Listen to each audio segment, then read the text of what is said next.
Post colonial literature. جب کوئی ملک colonial power سے فری ہوتا ہے، آزاد ہوتا ہے، آزادی حاصل کر لیتا ہے، جب اسے آزادی ملتی ہے تب جو لٹریچر لکھا جاتا ہے تو اسے پوسٹ کلونیل لٹریچر کہتے ہیں. جب وہ ملک آزاد ہو کر اپنے حالات کو، اپنی تاریخ کو، اپنے اوپر کیے گئے ظلم کو الفاظوں پہ رکھ کر پیجز پہ بیان کرتا ہے، وہ رائٹرز، وہ آتھرز جو اپنا پاسٹ لوگوں کو بتاتے ہیں، انہیں ہم پوسٹ کلونیل لٹریچر کہتے ہیں. مثال کے طور پر انڈیا پر برٹن کا قبضہ تھا. بعد میں 1947 میں آزادی ملی انڈیا کو، تو اس حساب سے انڈیا میں جو لٹریچر لکھا گیا وہ پوسٹ کلونیل لٹریچر تھا. اب اگر اس ٹرم کو دیکھیں تو امریکہ بھی برٹن کی کالونی رہ چکا ہے، جو کہ 1776 میں امریکہ نے برٹن سے آزادی حاصل کی تھی. تو اس حساب سے تو آپ سوچ رہے ہوں گے کہ امریکہ میں جتنے بھی لٹریچر لکھا گیا اب تک 1776 سے، تو وہ پوسٹ کلونیل لٹریچر ہے. ایسا نہیں ہے. کیوں نہیں ہے؟ کیونکہ یہ ٹرم 19th سینچری کے لاسٹ کوارٹر کے کلونیل ملکوں کے لیے استعمال ہوئی تھی. یہ پوسٹ کلونیل آپ نے دیکھا ہوگا، شاید پڑھا ہوگا، جب بھی کوئی ملک کسی دوسرے ملک پر قبضہ کرنے کے بعد جب وہ وہاں سے جاتا ہے وہ ملک، تو اس کلونیل ملک میں کلچرل افیکٹس، زبان، نسل اور سوسائٹی میں تبدیلیاں آ چکی ہوتی ہیں. اس کلونیل کنٹری کے لوگوں کی سوچ کسی حد تک سلیوز کی طرح ہوتی ہے، غلاموں کی طرح ہوتی ہے. آج آپ لکھنا شروع کرو تو انگلش میں لکھو گے. ایسا کیوں؟ اردو یا ہندی میں کیوں نہیں لکھ رہے آپ؟ انگلش ہی کیوں؟ کیونکہ یہ اب انٹرنیشنل زبان بن چکی ہے. آپ جو بھی لکھو گے وہ انٹرنیشنلی ریکگنائزڈ کی جائے گی. اگر سادہ الفاظ میں کہوں تو کولونائزر جو تھے جب کسی ملک سے جاتے ہیں تو پیچھے اپنا سسٹم چھوڑ جاتے ہیں، جن کو ان کے جانے کے بعد بھی فالو کیا جاتا ہے، ان کی پیروی کی جاتی ہے. تو پوسٹ کلونیل لٹریچر ان سب چیزوں کو ڈیٹیل سے بتاتا ہے. اب پوسٹ کلونیل لٹریچر کے ناولز کو دیکھیں تو ان کے اندر ہمیں 3 میجر تھیمز دیکھنے کو ملیں گے. پہلا جو ہے exile and alienation, struggle and opposition and confusion of identities. اب اگر دیکھیں ایگزائل اینڈ ایلینیشن کو، اس کو ہم دیکھیں تو اس میں پروٹیگنسٹ کولونائزر کے ملک میں جا کر ایجوکیشن یا کام حاصل کرتا ہے تو وہاں پر ان کے کلچر میں گھل مل جاتا ہے اور اس کے لیے واپس آنا مشکل ہو جاتا ہے.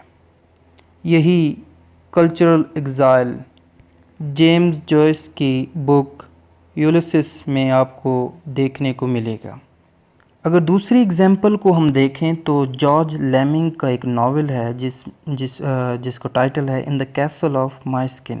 اس میں بھی آپ کو ایگزائل اینڈ ایلینیشن کا تھیم نظر آئے گا. دوسرا تھیم جو ناول کا تھا وہ اسٹرگل اینڈ اپوزیشن. یہ تھیم کولونائزر اور کلونیل لوگوں کے درمیان سوشل، ریلیجیس اور اکنامک کنڈیشن کی وجہ سے بنی مختلف ٹینشنز کو دکھاتا ہے. اگر آپ نے ایم فاسٹر کا novel A passage to India پڑھا ہے یا پھر چنے اچیبے کا ناول تھنگز فال اپارٹ پڑھا ہے تو آپ اس تھیم کو سمجھ گئے ہوں گے. تیسرا تھیم ہے کنفیوژن آف آئیڈینٹیٹیز یا پھر ملٹی کلچرلزم کہیں اس کو. جب کولونائزر چھوڑ کر جاتے ہیں کسی ملک سے تو وہاں پر اپنا انفلوئنس، اثر چھوڑ جاتے ہیں. جیسے آج ہم آزاد ہو کر بھی غلام ہیں. کیوں؟ آپ اپنے آس پاس دیکھیں اور خود فیصلہ کریں، کیا آپ اپنا کلچر، ریلیجن، سوسائٹی میں جو ٹریڈیشنز تھی کیا وہ آپ فالو کر رہے ہو جو آپ کی اپنی ہیں؟ نہیں. شاید آپ جو ویسٹرن کلچر ہے، جو ہم پہ جو کولونائزر رہ چکے ہیں، ان کی ٹریڈیشنز آپ یقیناً فالو کر رہے ہوں گے. تو یہ تھا انفلوئنس. اسے کہتے ہیں کنفیوژن آف آئیڈینٹیٹیز یا اسے کہتے ہیں ملٹی کلچرلزم. اب یہاں تک آپ کا سارا کنسیپٹ کلیئر ہو گیا ہوگا کہ پوسٹ کلونیل لٹریچر ہے کیا. اہم چیزوں کے متعلق بتایا، تھیمز کے متعلق بتایا. اب ہم بات کریں گے کہ یہ پوسٹ کلونیل لٹریچر کی ٹرم کہاں سے آئی اور کامن ویلتھ لٹریچر کیا ہے، اور اس ٹرم کو ڈسکور کرنے والے رائٹرز کون تھے، اور یہ کلونزم، ڈی کلونائزیشن اور نیو کلونائزنگ کیا ہے. پوسٹ کلونیل لٹریچر، سب سے پہلے ہم دیکھیں گے یہ ٹرم کہاں سے آئی. کامن ویلتھ لٹریچر کا نام تو شاید آپ نے سنا ہوگا یا پھر کامن ویلتھ کا نام سنا ہوگا. اس کا مطلب ہے برٹش رول کے اندر 54 کے قریب ملک تھے جن کی آزادی کے بعد برٹش کے ساتھ پولیٹیکل ایسوسیشنز تھی.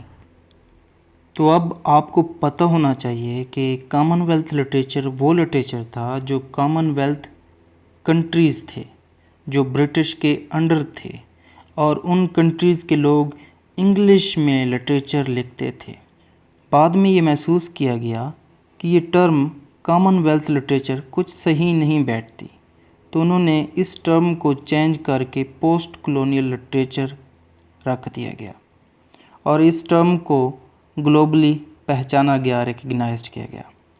اس ٹرم کو کھوجنے میں فلسطینی American cultural critic Edward Said تھے. یہ میجر فگر تھے اس پوسٹ کلونیل تھاٹ میں. ان کی ایک بک تھی جس کا نام اورینٹلزم تھا، 1978 میں پبلش کی گئی. اس کو بڑا کریڈٹ ملا اس بک کی وجہ سے. ان کے علاوہ بھی پوسٹ کلونیل کرٹک تھے جن کا نام Homi K Bhabha, F Fanon and Gayatri Chakravorty یہ تھے. اگر آپ سمجھنا چاہتے ہو کہ پوسٹ کلونیلزم کیا ہے تو آپ کو 3 ٹرم سمجھنی ہوں گی. پہلی ٹرم جو ہے کلونیلزم، پھر اس کے بعد ڈی کلونائزیشن، تھرڈ ہے نیو کلونائزنگ.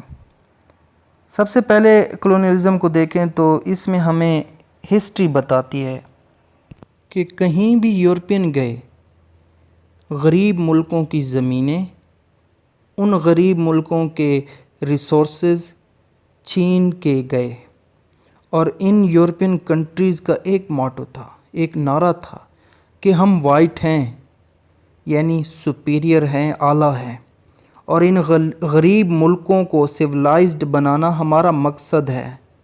اور پھر کیا ہوا کہ خوب ان غریب ملکوں کو قریب 100 سال تک ان یورپین کنٹریز نے لوٹا. پھر 20 سنچری کے شروعات سے anti colonial liberation movement start ہوئی. وہ غریب ملک لڑنے لگے کہ ہمیں فریڈم دو اور ہمارے ملک سے نکلو. پھر کیا ہوا، مڈ 20 سنچری میں دنیا میں بہت سے کلونیل ملکوں نے آزادی حاصل کر لی. اب کنٹریز فری ہو رہے تھے. ان کو ڈی کلونائزیشن کہا جانے لگا. It means now they can see the dreams and happiness together as a free bird wherever they want to go.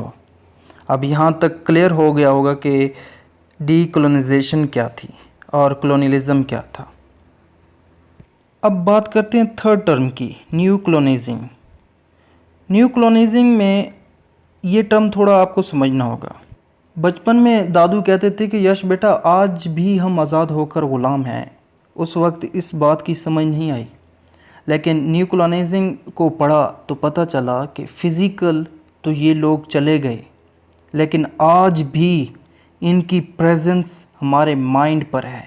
آج بھی یہ کنٹریز ہمارے ملکوں میں کسی نہ کسی طریقے سے، کسی نہ کسی کمپنی کے تھرو ہم پر راج کر رہے ہیں. انہی کنٹریز کی ٹریڈیشنز، انہی کنٹری کے رسم و رواج، ثقافتیں، کلچرل ٹرینڈز ہمارے ملکوں میں آج بھی چل رہا ہے.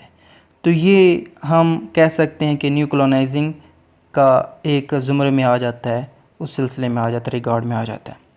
جب ڈی کلونائزنگ ہوا تھا تو آپ کو پتہ ہونا چاہیے کہ اس وقت صرف پولیٹیشنز، فریڈم فائٹرز کے علاوہ آتھرز بھی تھے جن کی رائٹنگ نے کمال کا جوش و جذبہ، ایک جنون لوگوں میں بھرا تھا۔ اسی کے ساتھ لاسٹ پوائنٹ کو آپ کے ساتھ شیئر کرتا چلوں کہ جب پوسٹ کلونیل رائٹرز لکھتے تھے تو یہ فرینچ، اسپینش یا پھر انگلش زبان کا یوز کرتے تھے، لیکن کچھ فریزز اپنی نیٹو زبان کے بھی ایڈ کر دیتے تھے اپنے ناولز، ڈرامہ یا پوئٹری میں۔ اب یہ ایسا کیوں کرتے تھے؟ کیونکہ یہ ان کا ایک طریقہ تھا ان ماڈرنس رائٹرز کا کلونیل زبان کو چیلنج کرنے کا۔ امید ہے یہ ٹاپک آپ کو پسند آیا ہوگا۔ اگر پسند آیا تو لائک کیجیے گا، سبسکرائب کیجیے گا، کلک دا بیل بٹن تاکہ آپ کو نوٹیفیکیشن